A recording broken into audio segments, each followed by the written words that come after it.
Yeah, what's up, Zach? Today we are talking about something that I think a lot of nonprofits face when it comes to their marketing, communications, fundraising, all of that. And that's how do you know that you're reaching the right people with your message? We all know that we're reaching some people. Some people are coming to our website. Some people are listening to what we have to say, but a lot of times we just have no idea who they are. And so, how do we make sure that we're communicating with the right people and that we are aligning our market and our message? That is where something called audience identification comes in. And this is something I don't hear talked about really ever, I think, in the nonprofit space, but it's so important and it is simpler than it sounds. It's not a robot. It's something that literally any nonprofit can do and to really make sure that our markets and our message are aligned. At the end of the day, we want to make sure that our work is impacting the right people and we want to make sure that we're getting the right support and engagement for it. And so that means we need to know exactly who we're talking to. I won't belabor the point any longer. To do that, I'm joined by my friend Austin, who's a web designer who runs an organization called Pixel Lighthouse. In fact, some of you may know him because he puts out these really cool, totally cohesively branded images as content on LinkedIn every day, gets lots of engagement. And I will drop a link in the description to this video. Definitely connect with him and check that out. I personally come from the communications, digital marketing side of things. And so I think this conversation with Austin is going to be great to have the both of us together. And I won't keep us waiting anymore. Austin, why don't you, as this guy is handling the plants, why don't you introduce yourself? And then we can kind of get started that way. Totally. Yeah, my name is Austin. And like Zach mentioned, I run a web agency called Pixel Lighthouse. And at Pixel Lighthouse, we help nonprofits create websites that take visitors on a journey. And so we kind of focus on the brand and the website experience and create the messaging and the design and the structure that's really going to pull it all together so that the website works as a system that is going to reach the nonprofit's audience and get more visitors taking action. I love that. I'll also put a link down to your website down in the description so people can go ahead and check that out. So let's start with the basics. What we want to do is talk about, why is audience identification important? We'll talk about how to actually go through that, so we'll give you the high level strategy and break down some of the tactics nonprofits can use, and then kind of some of the benefits of that and what we can do with that data. But let's start with, why is it important for nonprofits to know who they're speaking to from your perspective? Yeah, well, it's a good question. And I think it's one of those things where when you're producing content and you're actually trying to have a message, it's impossible if you don't know who you're trying to speak to because you don't know how to frame that message. And there's this kind of gap that has to be overcome. And the only way you can do that is you really know who are we trying to reach and what drives them and what are the kind of things that we could speak to that are going to resonate and make sure that they either want to support us in some way or, otherwise become a part of the community and a part of our tribe. Yeah, for sure. When it comes to marketing, communications, and of course, bringing in money with fundraising, talk a little bit more about how audience identification can help those things specifically. Yeah. So really it's whenever we're have any sort of message, whenever we're trying to do communication, you have to know who's on the other side, who are we trying to reach? Because if your message isn't specific, and if you're just trying to reach all people, all things at all times, it's really difficult to know how to curate that so that it's going to pull people in and get them to engage with you, however that might be. So for potential funders, for example, there are certain things that they're looking for you to convey to know that, this is going to be a good place for us to put some of our money, an organization that we should support so that, that we can increase impact and we can know with confidence that this organization is able to do what they say they're going to be able to do and also, do more good in the world. Yeah, I think you hit the nail on the head there when you said certain people are looking for certain things, whether it's certain pieces of information or the way that information gets communicated. And so understanding who exactly we're talking to is the first step in deciding, well, what do we have to say to them? And then how do we get the word out? I don't know about it in your experience, but I find in my experience, a lot of people just want to skip to the part of how do we get a bunch of social media followers? How do we get a bunch of people on our email list? And, how do we just get the word out? But they never thought about, well, what, people say get the message out. What's the message? And the first part of figuring that out is, well, who are you talking to? Right? That matters because we want to be able to tailor our message as much as we can. So sweet.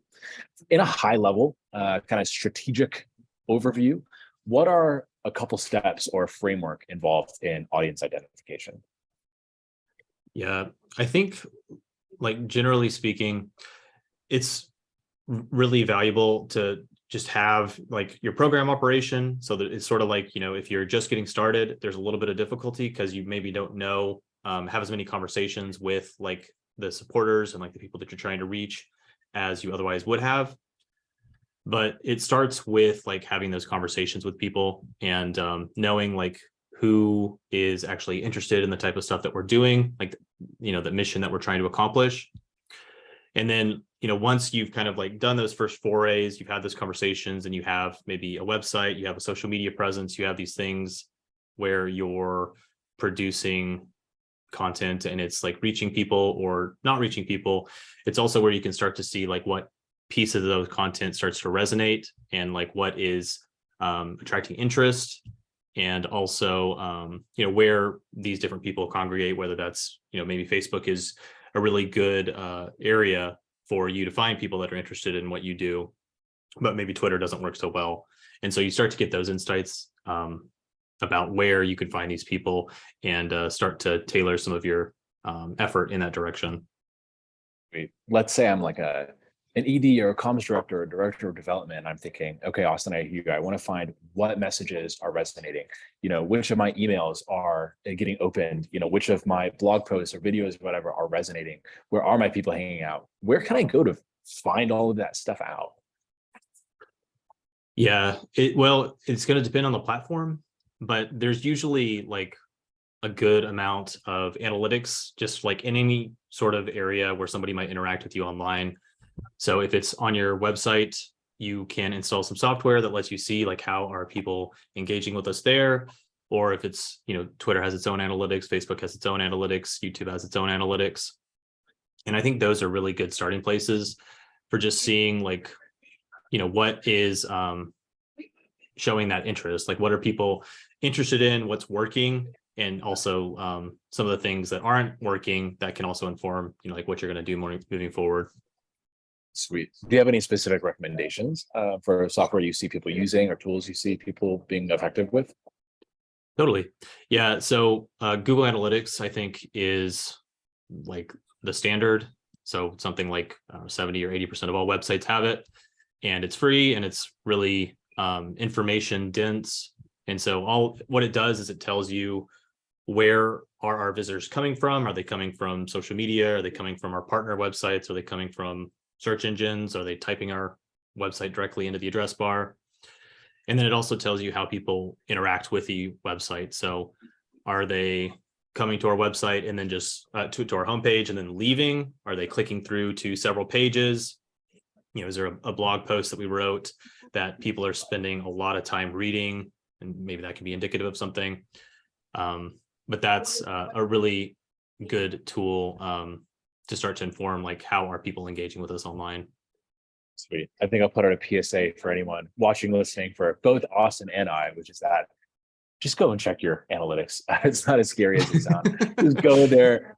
You will learn a wealth of things from like the first 2 pages you click on alone. And so you don't need to be very technical to read it. And in fact, I know that either a big update just rolled through or it's about to. So I think things are only going to get a little bit more easier and user friendly. At least I hope so. Cool. I'm thinking for someone like me, I don't have a technical background. My background's in writing. I studied philosophy for like almost a decade. Like, audience identification sounds like something out of Ex Machina or something. It sounds kind of complicated. And so I think, well, maybe we'll get to that when we have a lot of data, a lot of people coming to our website, whatever. When is the appropriate time for a nonprofit to start gathering more information about who their audience is? Yeah, it's a good question. I think also there's like just so much to do whenever you first put analytics on, and like when you're starting to create content, like it's hard to know which lever to start with pulling. And so, I like to think like after maybe 3 or 4 months, that's usually when you have like enough data, at least to start. You could start checking it like right from the get-go. But then at that point, it's like, okay, we have a little bit of historical data. And ideally in that time as well, you've been creating content at that point, and you have kind of accrued like a footprint on the internet in some capacity, whether that be in your social media, your website, or somewhere else. And then you can start to look through that information and like see like what insights can we pull out, and can we find like what are the slivers of content or the topics that people seem to care about, and that we might want to prioritize moving forward. I want to ask on that note, like something I hear a lot these days, especially among nonprofit executives, is that everyone wants to become like a data-driven executive. Everyone wants to make data-driven decisions. And of course, like scientifically, that starts with asking a question, sometimes formulating a hypothesis. What questions should I be asking about my organization or about my audience? Let's say when I click into Google Analytics, what am I trying to answer?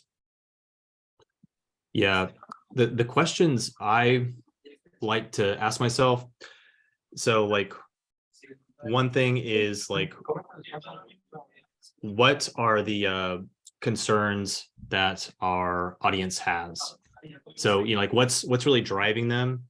And then also why are they coming to our website? Because whenever somebody comes to your website, they're always trying to accomplish something, or whenever they consume your content in some way, there's certain things that they're trying to do. It's not like they're just going to a website for fun or reading through something because they have nothing better to do, but it's because they want to accomplish something.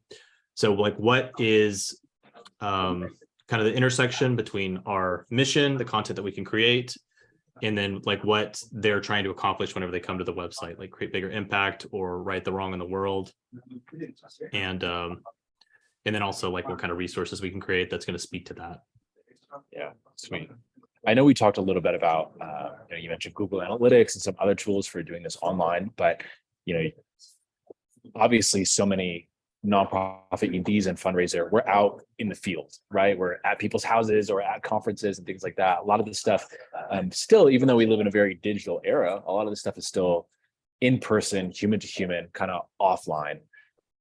How can I get some insights meaningfully or significantly? How can I get some insights about my audience there if I'm not, obviously I can't plug Google Analytics into like my mouth. What can I do in person? Yeah, the types of questions you receive like on a day-to-day basis, I think are like really informative.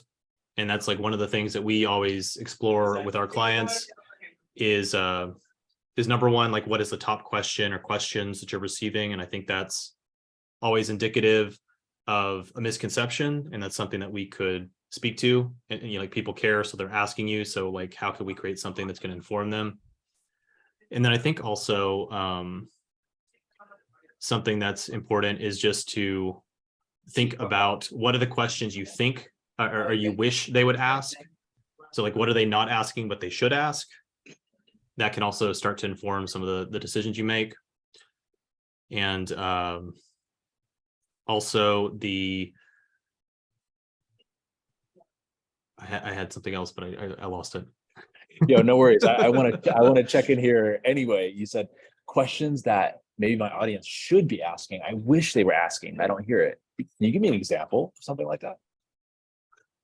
Oh yeah, that's what it was. So so there's like a lot of organizations come to us, and there are certain aspects of their mission that people are just confused about, where it's like, oh, I think you do X, when in reality they do Y, or other things that go into that. And so sometimes maybe the concern for the audience would be like, I want to give back in some way, but that's not the right question to ask. It might be like, how could I contribute in a way that maybe I'm not thinking about? So like maybe rather than making a donation, what are some other ways that I could meaningfully make a change like within your organization or contribute to your mission? And so like that's something that we see a lot. And then whenever you know that, like the things that they're not asking that you wish they were asking, then that's when you can start to also craft some of your messaging around how can we insert that kind of suggestion or that idea that might encourage them to have those aha moments of like, oh, okay, here's some other things that I might want to consider whenever I'm thinking about this organization or potentially wanting to support them in some way. Yeah, for sure. I know in my work, we talk a lot about creating a great donor journey, or you can think about this as your marketing process. And Austin, I know you and I are both kind of both fans of the story brand framework. And a lot of times it's step by step. What question do we need to be asking? What mindset shift do we need to be encouraging? Right. Story brand, big things like the paradigm shift, right? Someone thinks this way, we need to get them to think another way. Or someone has a false belief about themselves or the world or the organization. Okay, how do we break that false belief and replace it with a new one that's more beneficial to what we're trying to do? And so I think that that's just a really good insight there when you're talking about questions we should be asking and things that we want to be getting people to think. Audience identification plays such a big role in that because well we gotta understand what they're thinking in the first place, right? You gotta understand who they are and where they come from. Before we kind of transition into how to use insights that we get from audience identification, let me ask you real quick. I can imagine a lot of people thinking this sounds great, but man, there's all these questions we got to be asking, tools we got to be looking into, metrics we got to be tracking. If you could give me, I'll put you on the spot here, but give me maybe like one question maybe I should be asking, one tool I can use, maybe like one metric that I can look at. Where do I start if I'm brand new to this? Yeah, that is a big question.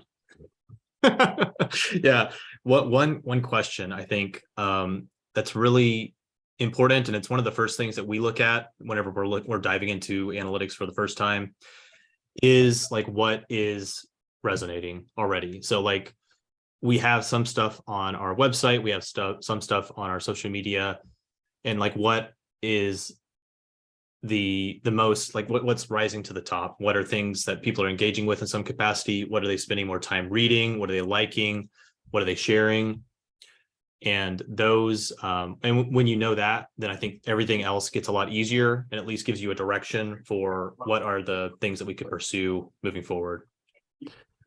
For one tool to use, I would say Google Analytics is really important. I think a lot of organizations already have it in place. It's just like what you were alluding to earlier. It's like nobody wants to look at the analytic. Like the data is boring, it's intimidating. It's usually not so hard once you get used to it, but it is like a lot of mental effort to get into the habit and even just to open up the page and like look at, what month to month, what's the change, or like what's rising to the top, what are people clicking on, and then what websites are sending us traffic. But once you start using that, that's like a really good start, and that gets you a lot of the insights that you need to start making more informed decisions. And then what was the third part of that question? Maybe like a metric I'm looking for. Okay, a metric. So there's a couple of metrics in Google Analytics that are really important. Bounce rate is a really good one. The bounce rate just is the number of people that come to a page and then they just leave. So it's like they come to your about page and then they don't read anything else. They don't click through to another page. They just leave. And that's pretty instructive because then that can tell you like, oh, we have a really high bounce rate on our homepage. That means that maybe our homepage isn't speaking to our audience in the way that it could, and we might be able to restructure things to improve that experience. But another one that's also really information rich, I think, is the amount of time spent on a page. So that is just like, did people spend 1 minute on this blog post, or did they spend 10 minutes reading this blog post? And that's important for a lot of reasons. One of them is that Google uses that to feed their algorithm, because Google is able to tell through their Google Analytics and other ways how long people spend on a website. So they can tell, oh, this article is really important, so I'm going to rank this a little bit higher because people seem to be getting value from it. They're not just spending 10 seconds on it and leaving, they're spending 10 minutes on it, and it seems to be relevant to whatever they're looking for. But then also it tells you the same thing, that if somebody's spending more time on a resource, that's clearly more important to them. And you might want to create other things that are surrounding that topic, or even improve that page further. So maybe people are spending 2 minutes reading that page. Maybe if you made it a little bit longer, a little bit more in depth, then you could push it to 3 or 4 minutes. And it's really just kind of like that additive process of, when people are getting value from your organization and your website, then they have a reason to come back. They have a reason to subscribe to your newsletter, and want to support your organization, get more like deeper involved in the type of work that you do. Yeah, that's cool. That's cool. I think it's really helpful. I want to maybe throw a case study your way, something that just happened this morning. I got an email from someone who reached out and is, considering working with us. And he said, we've got, I forget the exact numbers. He's like, we've got like 3,500 visitors coming to our website every month. But last month we converted like 5 donors. How could audience identification help us get clear in this situation on what exactly the problem is and what we need to do about it? Totally. Yeah. Well, there's different layers to it. And so, like websites are complex beasts and there's different ways that you could approach it. But I think, what that would say to me is that there is not the donor journey in place, like you had mentioned earlier. There isn't necessarily a path forward from, the majority of the visitors are coming to the website, but there aren't those supporting pieces in place to take them from A to B. Maybe I have no idea which organization is all about, and I'm totally new to your mission, to wanting to support and potentially make a donation. So, kind of working backwards, like where are they going on the website? And then where do we want them to go? We have our end goal in mind of making a donation. And so how could we support that working backwards? So, building the trust, what are the things that our donors look for? And how can we make sure that we're featuring those and making it prominent, making it noticeable? And then also including your messaging. So it's more catered toward your donor base, your supporters, and who you're trying to reach, so that when they read your copy, it's like clear. It's like, okay, this organization gets me. They get the cause. They clearly are good stewards of this area. And the choice is clear that if I want to support an organization that's making a real impact here, like this is the organization to do it for. Yeah, I absolutely love the phrase you just used, like being good stewards of the area of what we've been giving. Something that came to my mind when you were saying that, just kind of thinking out loud here, is like a lot of, I work really closely with executive directors and founders, often one-on-one. And a lot of times they come to me with a lot of internal, let's say, disbelief about themselves because they don't come from marketing or even fundraising communications, or maybe they did fundraising like in the 90s or something. Things are really different. But I think something most of them know a lot about is leadership, right? And when it comes to our website, our communications, appeal letters, emails, this is a chance for us to showcase our leadership, right? To kind of shepherd people or be good stewards of people along their journey. And so if someone comes to a website and they're like, what's next? People want to follow someone with a vision. People want to follow someone who knows where they're going. And a lot of executive directors, a lot of founders know that because that's how they've gotten to where they are now, because they've had an ability to cast a vision. But we need to be able to do that online as well, by having a great journey, by communicating the right messages to the right people at the right time. And audience identification, it sounds like, is something that's really going to help us with that. Well, let's transition a little bit into, as we kind of wrap up here, like, what do I do with these insights? I think it's already enough to think about, even if it's simple getting started. And we promise Google Analytics isn't as bad as it sounds. A lot of people are still like, okay, that seems like a lot of effort in itself. Now I got to do something with this data. What's like a really quick or easy win that I can get just by understanding my audiences? Yeah, I'd say just approaching key areas of your website. So things like the content that is the most popular, you can try to improve that in whatever way that might be. So make it a little bit more informative, maybe add a little bit more information. You could break it down, add headings, make it more scannable, maybe add images or lists. And that's like a really good, low hanging fruit. Then other areas of the website, once you have a better idea of your audience, is to make sure that the top area of your homepage, so kind of like your first heading that people would see, or the image that kind of accompanies that most commonly, make sure that that's well written, it's optimized so that it is short, sweet, simple, easy for people to understand, not just your mission statement, which is usually very verbose and complicated language, but something that's very kind of elevator pitchy, like something you might say to another person when they ask what you do. And then also things like your call to actions throughout your website. So making sure that your call to actions are speaking to that profile, that those people, that are encouraging them to take action, however that might be. So join our newsletter, donate, get involved, become a volunteer, or just read our programs, and begin a conversation in some capacity. I think those are all like really strong, like good first steps that a lot of nonprofit websites overlook, but gives you a pretty nice lift once you have an idea of who it is you're trying to reach.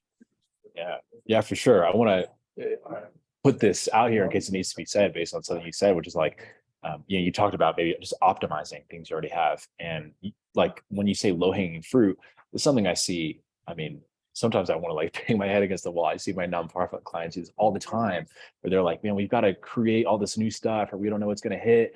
And it's like, well, I had a client like 2 weeks ago. I was like, you have like 500 blog posts on your site and a bunch of people are coming to like 3 of them. Why don't we take care of that? Right. You don't have to constantly be creating more stuff. Just the more that you learn about your audience, the more you learn about what people want to hear about, how people are engaging with your content, you can start to optimize where people are already coming to. For instance, the guy's got 3,500 visitors coming to his site each month. You might not need to recreate a whole new site. I think a lot of people discount the value of optimizing and improving things over time. And just the more I learn about my audience, I can improve this thing here and this thing there. I learned something new about my audience again. Okay, I can go and improve another thing. And over time, these things really add up. Do you see that in your experience as well? Oh, absolutely. Yeah. Well, yeah, and I think it's also true, even outside of the nonprofit space. Like that's also how I approach our website experience. Like we're trying to cater to nonprofits.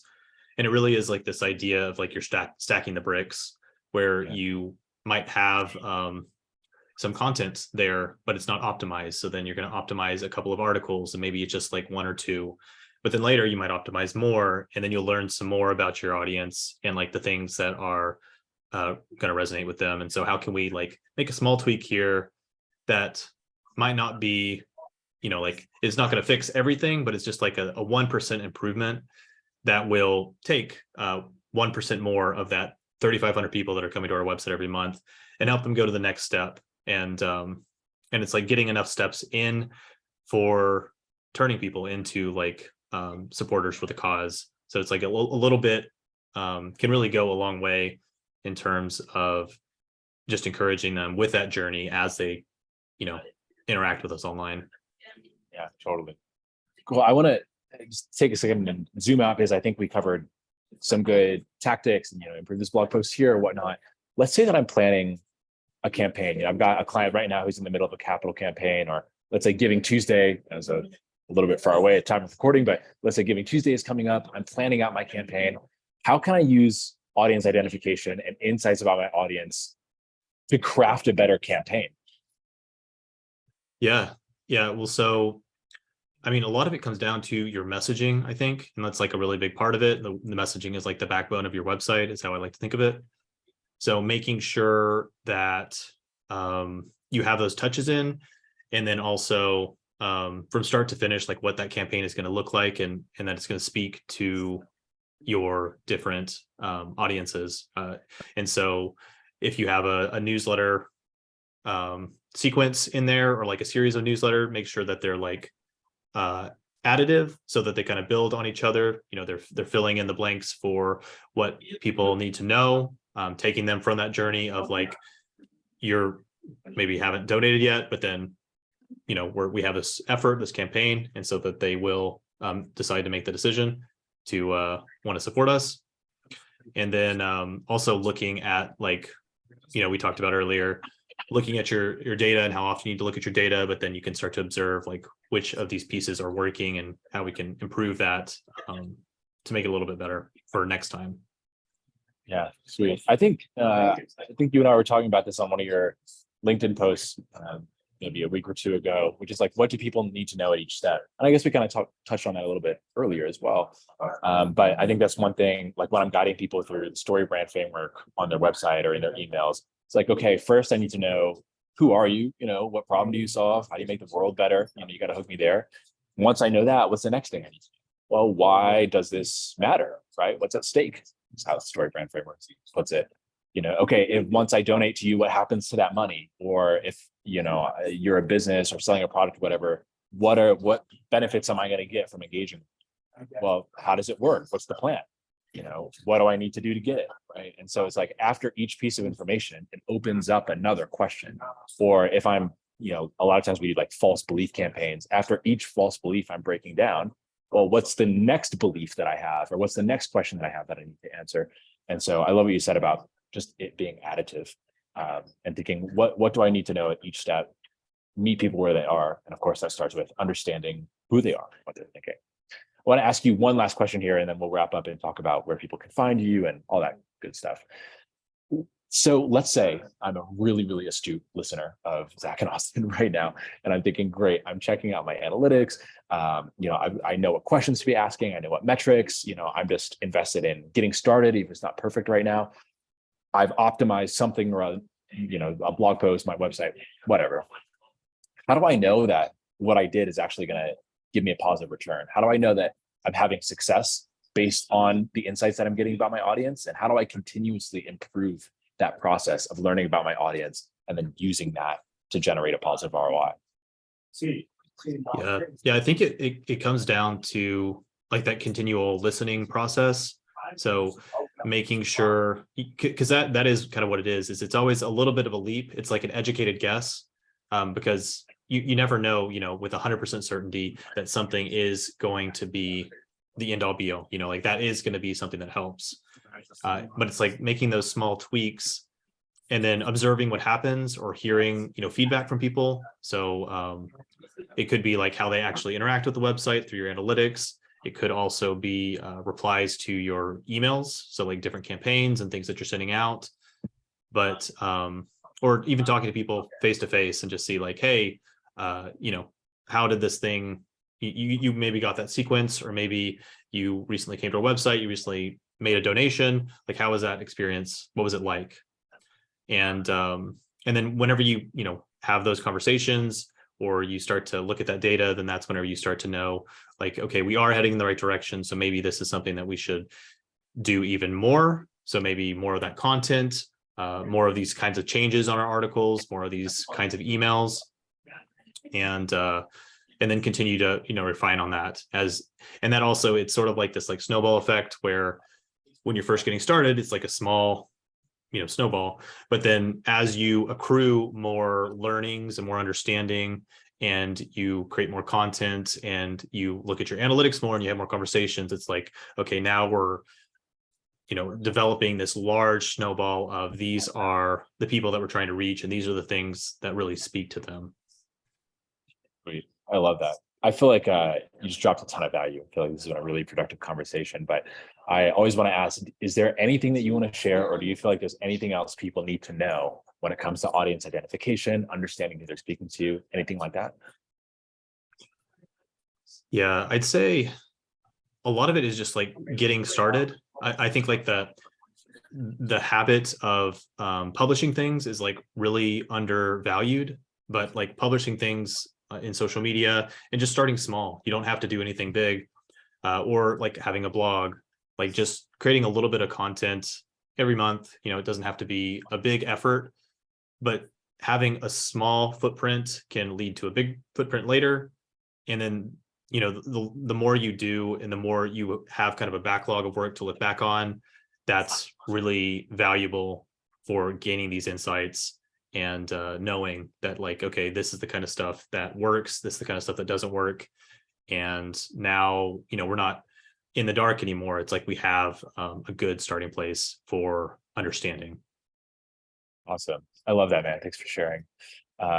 I think now that our conversation's wrapped up, the guy replacing all the plants in the background, I think he's done now as well. But tell people listening, I already mentioned that your LinkedIn game is top notch. So highly recommend people connect with you on LinkedIn. I'll put a link in the description here. But where else can people find you? What's the next step if people want to get in touch with you? Awesome. Yeah, I appreciate it. Yeah, the LinkedIn, if anybody wants to connect, I am very active on LinkedIn. But also, if anybody wants a framework for how you could approach your nonprofit's homepage and how you could structure things to, connect with your visitors, then I've put together a framework, free resource, and it's at pixellighthouse.com/home. Sweet. All right. I'll drop a link to that down in the description as well. Cool. Awesome. Thank you so much for having this conversation with me. Super appreciate it, man. Yeah, I appreciate it, Zach. Thanks for having me.